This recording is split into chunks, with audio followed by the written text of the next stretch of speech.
Today we are going to use Rosenbeck's 8-step continuum treatment approach for apraxia of speech. According to information gathered from multiple sources, the 8-step continuum approach has been used as a prototypic model for treatment of apraxia of speech. This treatment was designed to teach volitional control of spoken utterances. In this paradigm, tasks are arranged and presented from simplest to most difficult. The client practices exercises within his abilities and gradually moves up from simple to most difficult as he or she progresses significantly. A benefit of the treatment is that it can be used for a wide range of severity levels. Additionally, this approach can be manipulated to fit the needs of the client. The general principles of the approach are replicated in various treatment approaches used today. Our client, Abigail Stanley, is a 7-year-old female who was referred to us by her pediatrician for evaluation.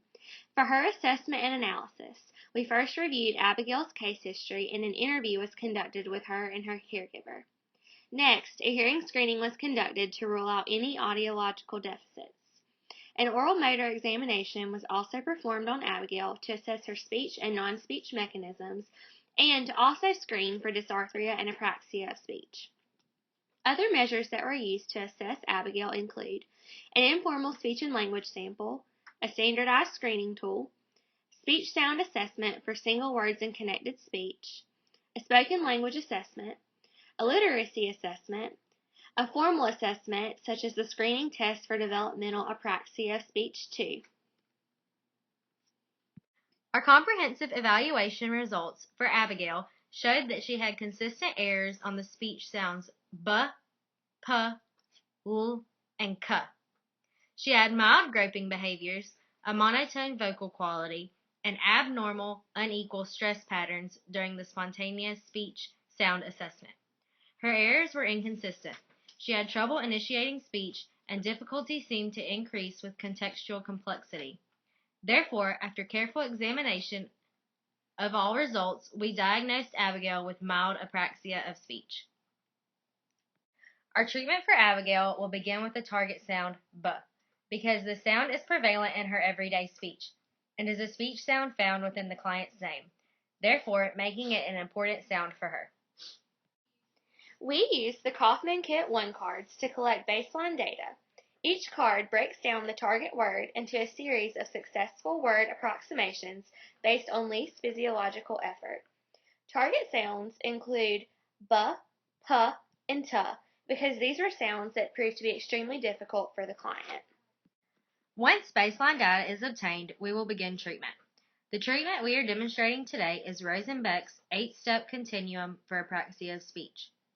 This treatment approach is based on integral stimulation introduced by Millicent in the 1950s.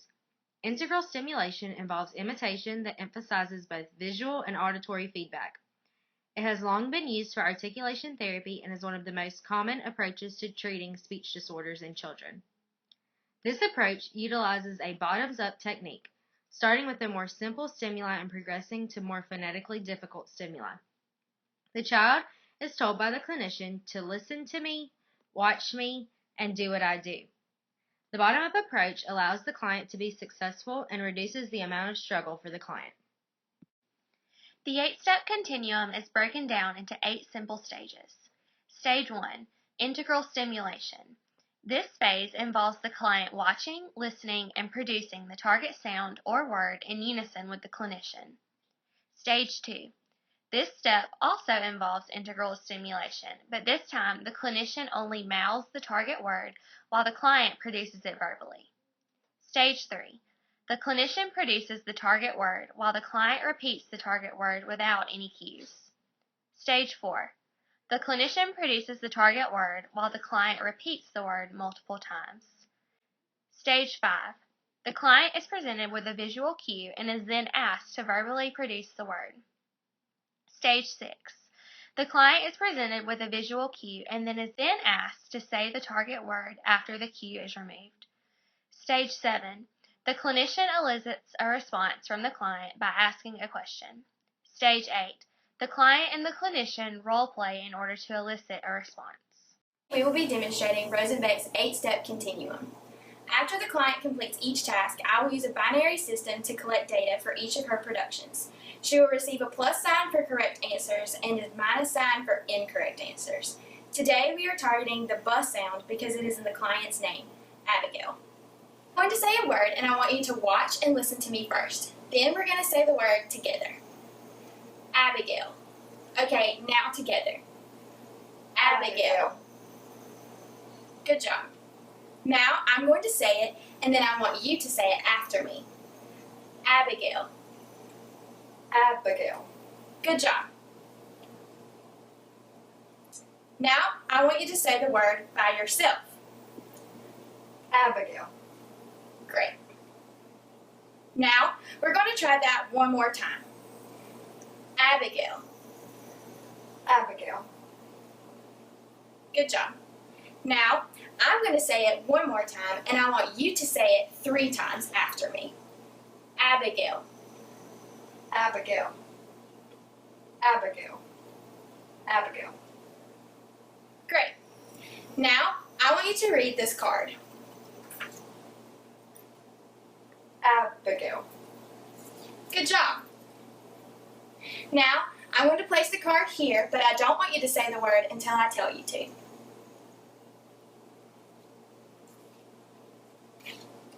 What did that card say? Abigail. Good job. My name is Miss Corbett. What's your name? Abigail. When your teacher gives you a test at school, what is the very first thing you do when you get your paper? I write my name on top. Right. And what's your name again? Abigail. Great job. Advantages of the 8-step continuum are as follows. The 8-step continuum is commonly used in treatment of apraxia of speech because it can be used in both children and adults. It is a preferred method because it has been used for an extensive period of time, and it can also be modified depending on the severity level of the client.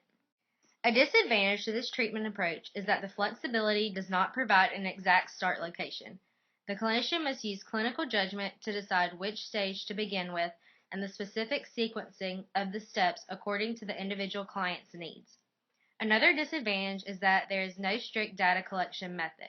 The clinician must create their own data collection strategy to show progress throughout treatment.